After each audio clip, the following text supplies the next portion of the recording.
আসসালামু আলাইকুম। আজকে আপনাদের নিয়ে চলে এসেছি এক পাহাড়ি গ্রামের প্রান্তে।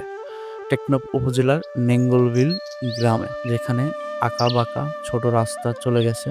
রাস্তার শেষ মাথায় আমাদের সহকর্মীর বাড়ি। এখানে আমরা কয়েকজন সহকর্মী মিলে দাওয়াত খেতে এসেছি। রাস্তার দুই পাশে সবুজ পাহাড়, ছোট ছোট বাড়ি আর প্রাকৃতিক সৌন্দর্য চোখে পড়ছে। এই গ্রামের শান্তিপূর্ণ পরিবেশ সত্যিই মন ভরিয়ে দেয়।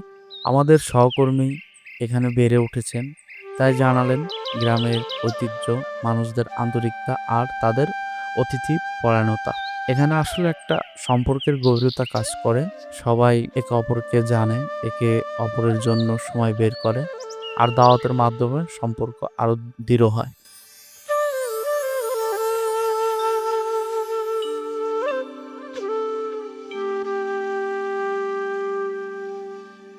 প্রকৃতি, ভালোবাসা আর বন্ধুত্ব, এই তিনটি উপাদান যেন এখানে একত্রিত হয়ে চলে। খাবারগুলো একেবারে হোমমেড, গ্রামের সাধারণ জীবন, অথচ সেই খাবারের মধ্যে রয়েছে এক অন্যরকম স্বাদ। আশা করছি আবার আসবো এই সুন্দর গ্রামে।